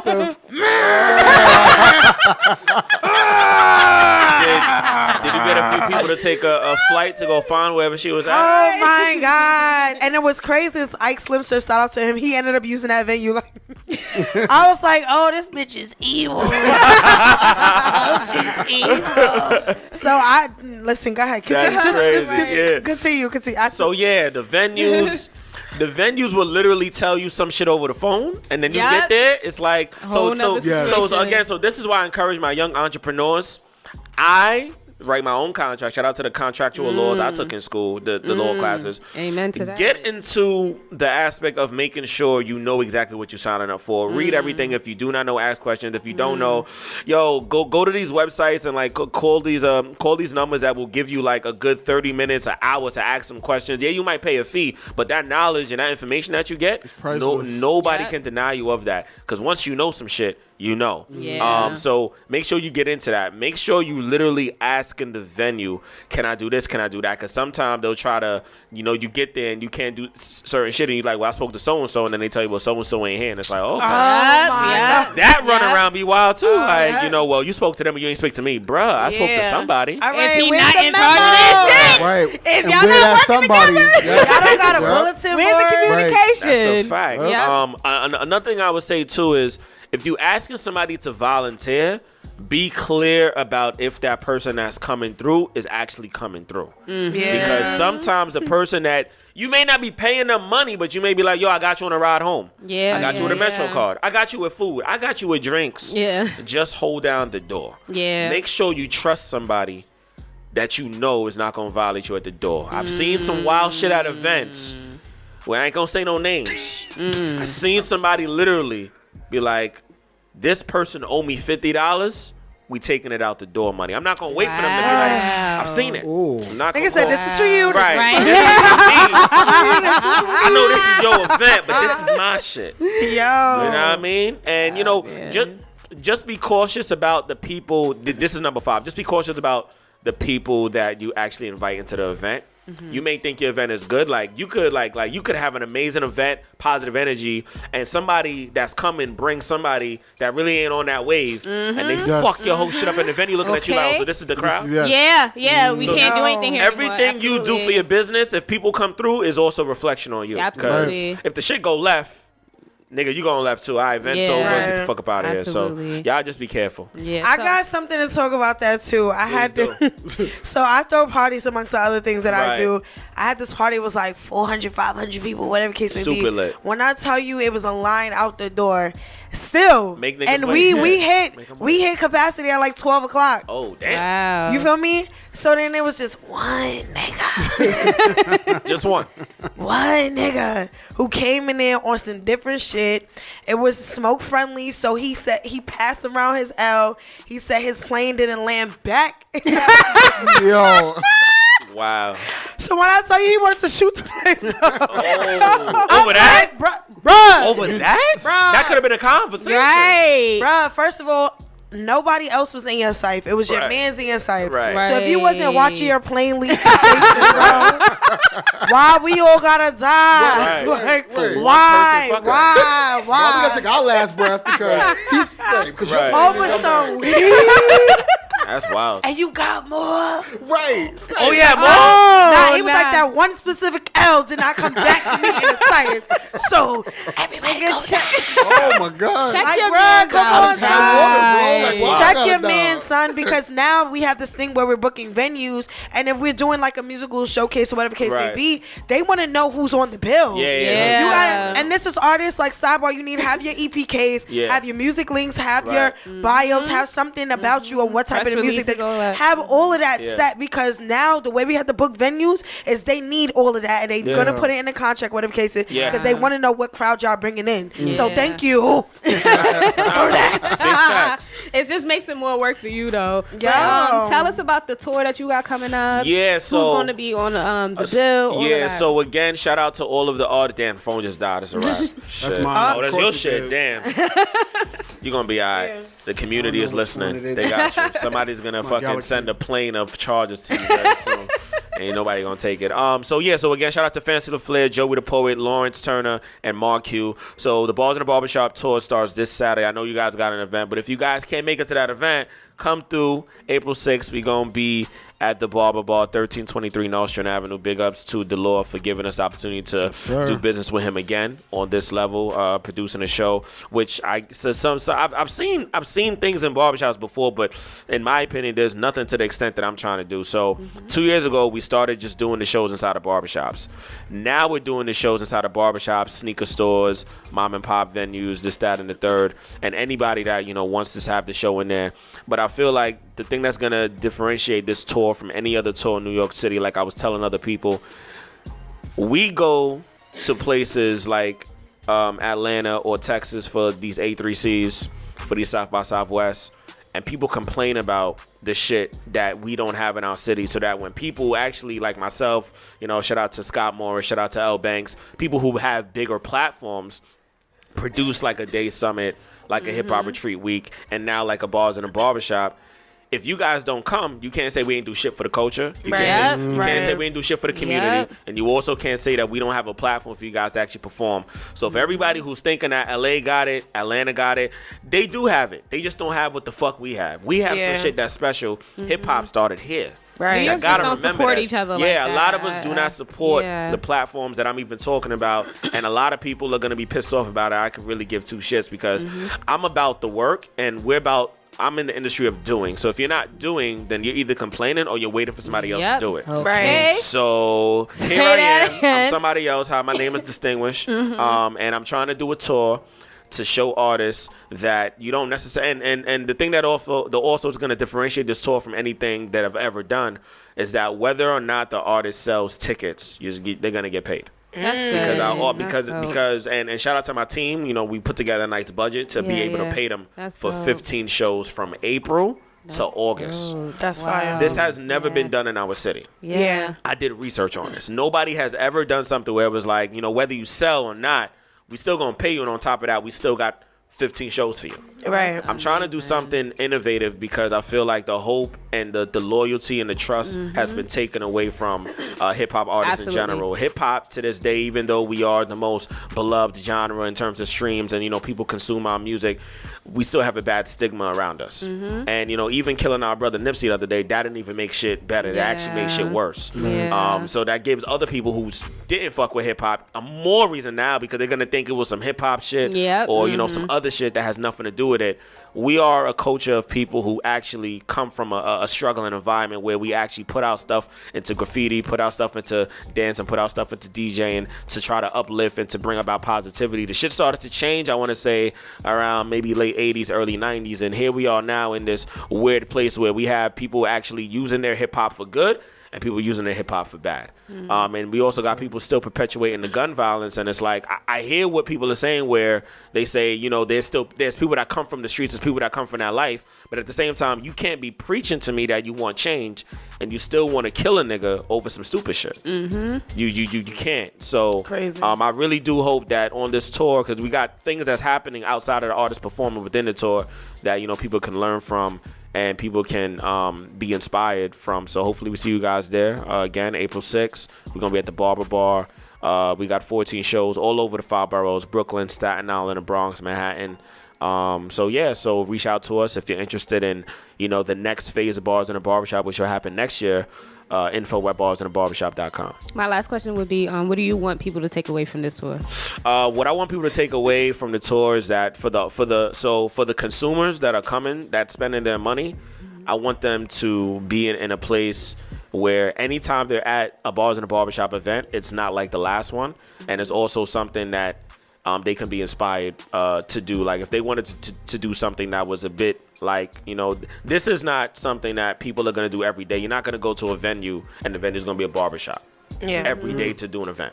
So I'm kind of like, I'm not against the grain, but I'm doing something that's very unorthodox. At the same time, it's been working because people still keep coming back to barbershops. So it's not to say that it's not working or it's dumb. It's all about how you package it. So for those who are coming who actually want to try to get into show business and do events, I want you to come look at what I'm doing. Give me feedback. At the end of every show, I'm going to have a survey. Tell me what you liked about the host. That's smart. Tell me what you liked about the venue. Tell me what you didn't like about me, even though I won't be the one doing most of the talking. Tell me what you didn't like about the artist. Tell me what you didn't like about, you know, if the price was too much. If you feel like $10 is too much or 20 or however much it is, tell me why. Tell me about the commute, because all of this is data. So that we put this into the next show. Exactly. And we make it bigger and better. To the performers, thank you guys again. Fancy, Joey, Lawrence, Mark, for trusting me, for trusting my company, for trusting my team to take you guys all around the 5 boroughs, to do exactly what we said on that 10-page contract, to do exactly what we intend to do. We intend to not only shake up the city, but we also intend to inspire and to show people that this can be done. There's a lot of the artists that's on tour, they're older than me. And these people are trusting me, and I take that shit very seriously. Where's the bow tie? You an idiot. You an idiot. So what I want you guys as an artist to take from this tour is, you guys, whether you're on my platform or not, you guys are going to make it. I'm just actually trying to help push your talent out there more. I see that there's a need. There's a reason why you guys became the champions that you did when it was time to perform, and here we are on this tour. So I just want you guys to trust me. And, you know, again, if you guys don't like something that I've said, that I've done, whether it's email or, you know, whether it's text message, you know, and I'm sure everybody in this room could attest to it, please don't go on social media. Come to me first. Right. Talk to me about it. Don't tag me up and be like, I tried to. Not call me. I'm a real person. You know, 347-935-8672. Call me. Email And me. he answers his messages I really dumb do. quick. Like, Talk, you know, and if you feel like, all right, Distinguished was too much, I'm going to talk to X. Talk to X. If you feel like you don't want to talk to X, talk to Sin. But I put all and my girl tells me all the time, you too accessible. People feel like they could just hit you up at 2:00 because you distinguish and, you know, they are part of what you're doing. And, you know, it's true that we do have to, you know, establish certain boundaries and guidelines. But at the same time, I don't also want people to feel like I'm ignoring them, especially when we're doing business. Yeah. But don't run to social media if you have an issue with anybody that you're doing a show with, any production. Speak to the organizer, speak to the curator, because that's gonna paint a picture that's probably not true. You in your feelings, but we could have talked about this in the back room. Yeah, you know, could have been a misunderstanding. It could have been a misunderstanding. Yeah. But like Silver said, if you're a bitch, you're a bitch. Like if you did some bitch shit, you did some bitch shit. Don't be telling me last minute shit when we could have talked about it a day, 2 days, the week of. Come on. You know what I mean? Don't wait until shit hit the fan and you don't want to help me clean the shit off the fan. Right. You know what I mean? Nah, but so let them know where to find the information and where to find you. Yeah, so again, you can follow us on Instagram, Bars in the Barbershop USA. So that's bars in the letter N, no I, the Barbershop USA. Also follow our United Kingdom page. Shout out to the UK team, Bars in the Barbershop UK. Shout out to our Canada team that we're getting ready to start, Bars in the Barbershop Canada. And shout out to, I was telling our good friend over here, DJ Blackout, shout out to Atlanta. We just got Atlanta yesterday. Yeah. More news to come. Yes. The goal is to have this show in the 50 states of America and have it run itself, put people in charge, and the rest is history. Nice. And it will happen. Yes. Real quick, we have Courteny here. I wanted you to let us know about your production real quick and what you have coming up, because I know, we gonna be in the building at some point or whatever. So. Yeah, so like I was saying before, we are starting our season 2 of Courtney's Corner. We're going to be diving into a few topics just right now of gentrification, which is really big in the 5 boroughs right now. Gentrification, we're going to be diving into trauma and substance abuse, because that's something that's really not talked about on big platforms. We're going to be discussing suicide, like he was talking about with his story, as well as depression. You can find us April 22nd on YouTube at 8 p.m. Just go to Courtney'sCorner.com or at Courtney's Corner 89 on Instagram to find out more information. So I want to get into your story a little bit, like real quick. What's your story? Like who is Courtney? Why are you why do you feel like being the person that you is, the advocate that you are, is important? Like what made you become this person? It's funny you said I wasn't always this person. I was hood, ratchet, just doing what I wanted to do. You know how it is. Yeah. When you turn 18 and you think you're grown, you know what I mean? Right. You're kind of finding yourself. And in the beginning, I didn't know who I was. You know what I mean? I was what you'd call a people pleaser. You go through high school and then they found out that I could sing. So then all of a sudden I'm popular. Right. You know what I mean? I'm like damn, Simple as that. That's it. I got this. You know what I mean? And then you ready to think you're grown. You're going through this in high school. You think that's it. I'm moving out. I'm ready to go. You know what I'm saying? I am somebody. You can't tell me anything. And vote. right. I got I got that little voter's card. I'm ready to go. Right. You know what I mean? And that's what it was. I graduated high school with that thick chip on your shoulder. Like, all right, you can't tell me nothing. What? Clean what? I ain't clean no bathrooms. I'm grown. You know? Right. Type thing. And it wasn't until 2008 I was actually on my way to college, and my kidney shut down. But at the time, I don't know what that is. I don't know what this kidney failure stuff is. And I went away to school. All good. Freshman year, I get to go. Yes, praise God. You know what I mean? Yeah. Forgetting out the house. I get to school, and the next thing you know, I'm in the hospital. I don't even remember getting to the school. I just remember waking up, and I'm in the hospital. And you come to, and it's telling you, like, oh, your kidney shut down. All right, shut it back on. You know, like, turn it back on. That's hilarious. You know what I'm saying? Like, it's one of those things, like, I don't know what this stuff is. You know what I'm saying? Like, I can't process this. And once again, you're in the doctor's office. You're in the hospital, so they're going to fix it, right? I'm not educated at all about what's going on in this part of my life. All right, months pass. I'm still in this hospital. I'm still going through this stuff. All right, they fixed it. Then come and find out this was something that was going to be lifelong. Wow. And in the beginning, at 18, you can't process this stuff. You know what I mean? At 19, you can't process this stuff. So I went into a major depression.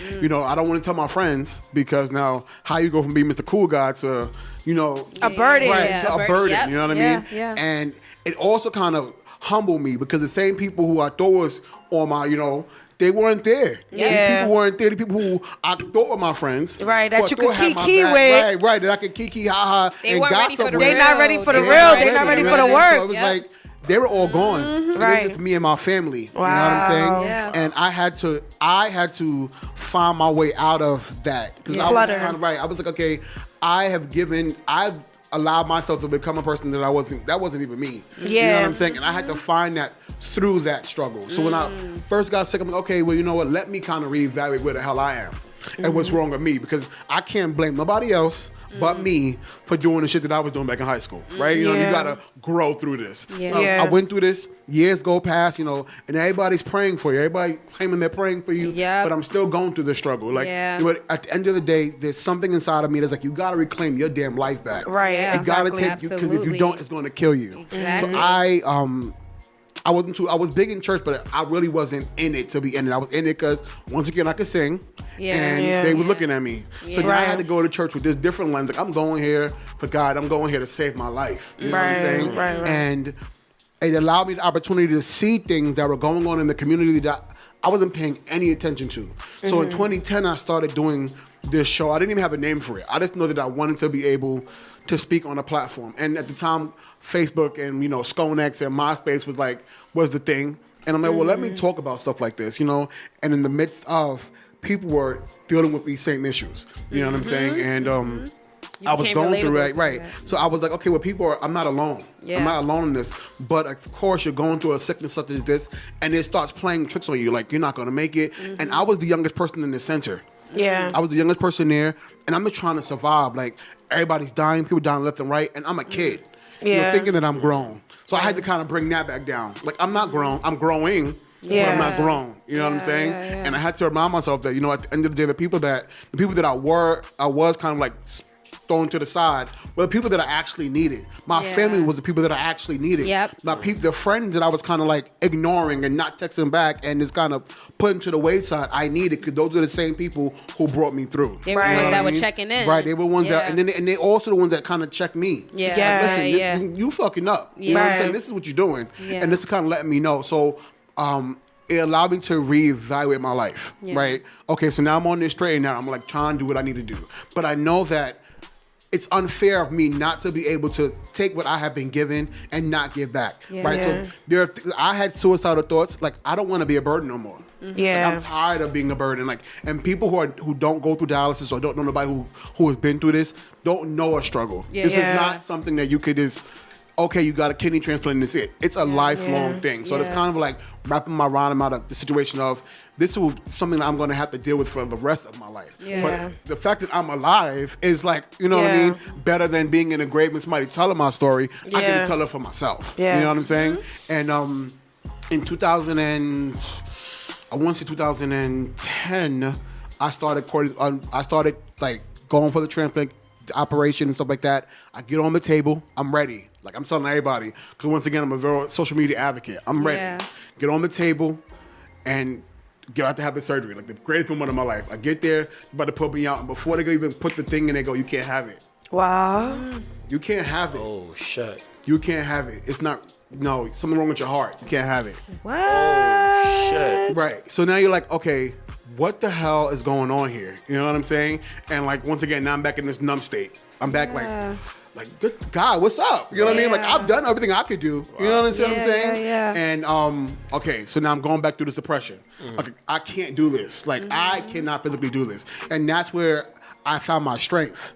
You know what I mean? Like, God was like, you know, he did that because he knew that I wasn't ready. And Yeah. then if I got it at that time, I would lose it because I was still living my life, Wildin'. still wilding. And once again, I had to kind of look in the mirror and say, Courteny, what the hell are you doing? How can you act with something that you're not prepared for?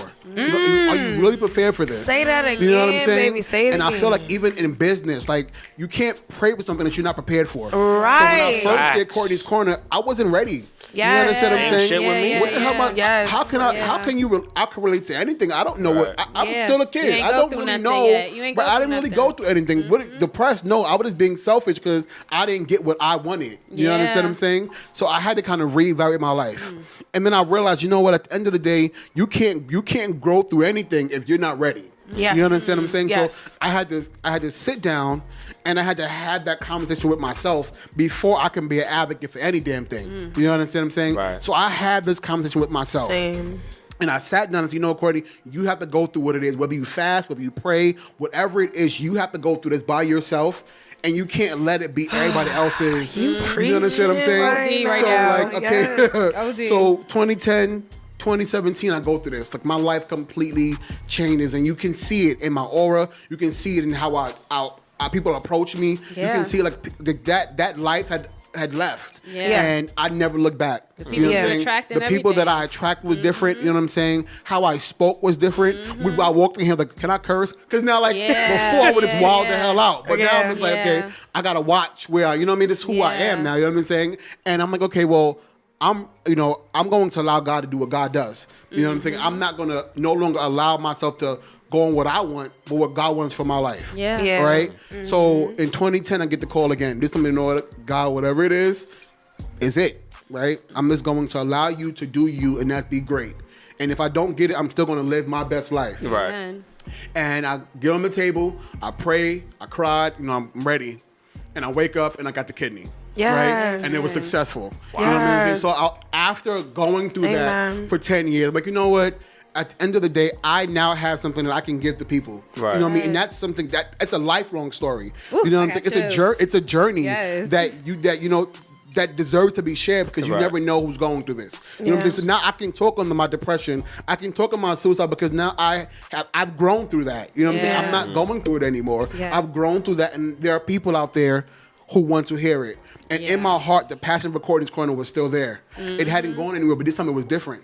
Not only did I want to, gossip and have a good time, but I wanted to talk about different conversations because you were saying something about putting action, but we can't have action without conversation. Yeah. You understand what I'm saying? Facts. If we don't sit down and have it, then what the hell is the action for? There's no action without the conversation because we're missing that whole piece. You Yeah. understand what I'm saying? So, like, to have the conversation about suicide and having conversations about broken homes and having conversations about financial literacy and how we're still in debt. Meanwhile, little Richie, it has 3, 4, 5 homes, and what are we doing wrong? Yeah. You know what I'm saying? Exactly. Facts. Educating ourselves. You understand what I'm saying? And talking about women empowerment and the fact that they run the world.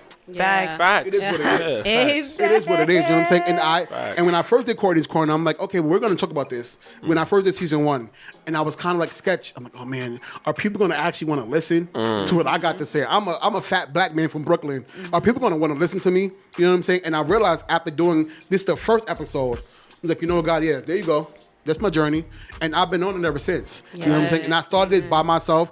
And I said, you know what? I can't do this by myself. We all need a team. We all need somebody. All need a and team. so like I said, my outlook changed. And I can't do this by myself because the vision is bigger than me. Yeah. You understand what I'm saying? And once you realize that, once I you realized got that, it was it. over. Yeah. You know what I'm Yeah, saying? yeah. It was over. And I attracted people who wanted to be a part of this and wanted to get their feet dirty. So Yeah. upon doing Courtney's Corner, we're like, we're going to put our work in. We're going to talk to people outside of the show. We're going to get everybody involved because at the end of the day, it's a community effort. It's not just me.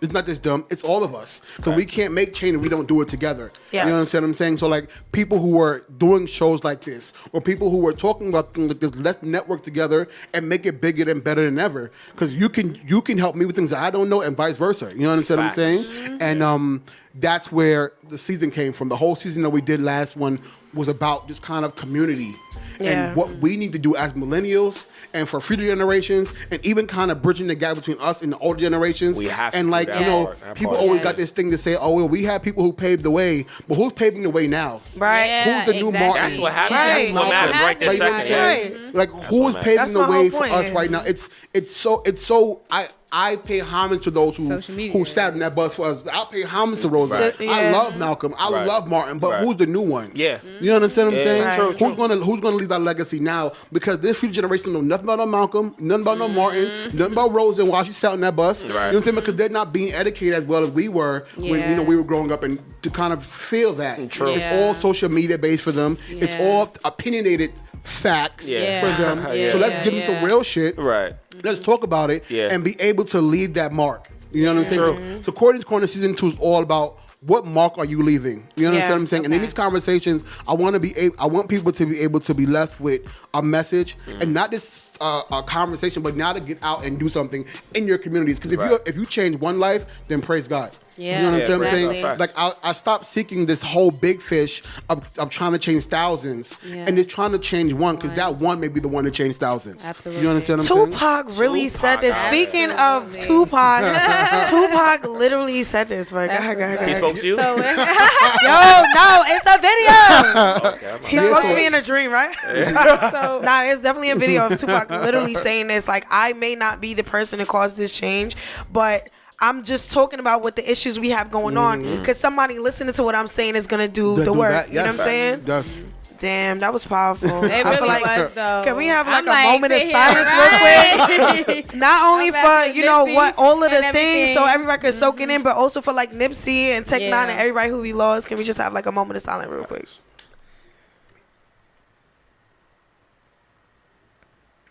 Thank you. I appreciate that y'all. I was do dope. appreciate So where y'all. can we look for this stuff? Because I'm excited to. Yeah. I'm like, Yeah, so I'm excited. we have- I'm excited now. What I wanted to do this season was to get out into the fields and get out and get our feet dirty. And I felt like, you know, like I said before, I'm an advocate for social media. I feel like it's the wave now, right? It's what's Yeah. happening. And for me, I'm always trying to figure out what's going to happen with the next generation. Then the next generation after that. What are they gravitating towards? Because at the end of the day, that's our audience, right? And they're trying to figure out what to do. So a part of doing Courtney's Corner is trying to do things like the summit. Yeah. And like these poetry slam. I feel like art is it. Thank People you. always trying to get rid of the music and get rid of the art, but Yeah. without that, there's nothing. You understand? Yeah. There's Right. nothing. These podcasts That's need our to happen. language. These radio shows need to happen. These talk shows need to happen. Like, you know what I mean? Like I said, I love Wendy Williams. How you doing? I love it. I love it all. But Me at the end of too. the day, who's having these conversations? We gotta pray for her ass too. We gotta pray for her, you know No, what I mean? Like, seriously, right. yeah. But Courtney's Corner can be found on YouTube. Just type in Courtney's Corner and you'll see my big behind sitting on the chair somewhere. But Courtney's Corner, we got at Courtney's Corner 89. Okay. Or it's our IG page, or Starks Going Crazy, 2 I's instead of ZY. And you can always email me. You can 917-509-7190. There we go. It's Put my the- number. I'm always accessible. Like, listen, I'm on my phone like a rabbit. Like, I wake Yeah. up to the phone. So, like, text me, call me. I'm available. You can email me, Courtney's Corner 89@gmail.com. I have my assistant. I love you, Misha, to death. Thank Yes, you for Misha's always so vibing with me. good. She's been my ace from the time I started I this met till her now. through TSA. Man, and she's like amazing. And for her to live all the way in Texas, Yeah, she does. and me here and still be able to. That's why I don't kinda understand book New these York things. people always got fucking excuses. Just get I the just- work done. Just get it I just done. feel like people are so. Like I said earlier when I first got here, people are always trying to be better than instead of Yeah. just joining in. You know what I mean? Yeah. It's so much easier for us to join Collaboration together and is collaborate important. and network Yeah, that's than important. to worry about who's going to fail. You know what I mean? True. We're so worried about being a part of somebody else's failure than to watch them win. We can all win. Right. This place is big enough for all of us to win. You know what I mean? But New York has become so consumed in self that like there's no way out sometimes. You know, you feel like, okay, well, I've tried this outlet, I've tried that outlet, but then where do you go from there? You know what True. I'm saying? And that's the Yeah. conversation that needs to be had. Like, do we all have to suffer for you to win? Or can we Right. all win together?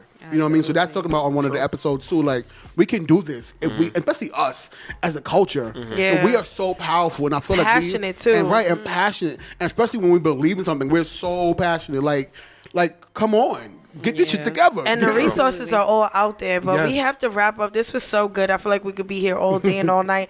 But the great thing about it is these fine gentlemen have their own platforms where you could continue the conversation and find them. Yes. So real quick, so it's fresh in everybody's head, just say where they can follow you and where they can find your content. You can follow me, Courtney's Corner on Facebook, IG Courtney's Corner 89. Or just call a nigga, 917-509-7190. Real easy. Yes. Nice. Real quick, Distinguished to God on the gram. Malek Distinguished Mayor on Facebook. MELECH Distinguished MEIR. Follow everything Dad Has and Bow Ties. Facebook, Instagram, one word, dadsandbowties@gmail.com. Anything related to me, you know, you can find all of that on my page. And Bars in the Barbershop, USA. All right, guys. Sir. So again, this Saturday, April 6th, We're going to do Royalty Unleashed. That's with Taz, a very good friend to this show. He got his concert, rock store event is going to be lit. And again, your girls is going to be there, so y'all better pop out. Yeah, and Asia is performing. She's headlining amongst, there's going to be a bunch of dope artists and dope fashion and dope hair, but Asia from Hussle and BK is going to be there, so you already know it's going to be lit. That's my girl, okay? It's going to be a cool event, guys. So make sure you guys are following us on every streaming platform. Again, don't be selfish, y'all. Share these videos. A lot of y'all share the videos. Don't be selfish. Stop share the being link. That. Share the wealth. wealth. Like that. Find us on iTunes, Spotify, iHeart Radio, all that good stuff. Again, this is urban_classic with a Q. Don't question it. You heard. And you can follow me, the one and only Silva, King Sylvie, KINGSLVY, because it's the right thing to do. And also, we talk about Day Summit. Day Summit is taking place this year, April 22nd to May 1st. That is nonstop action, nonstop showcase, nonstop concerts, parties, brunches, etc., etc. Please follow Day Summit on all social media platforms. Also, go to daysummit.com, see how you can get involved, whether it's volunteering, whether it's vending, whether it's if you want to perform, and all of that good stuff. Yeah, so get to follow these young men because we need to support each other. That's what it's about. Yes, sir. Later. Bye. Peace.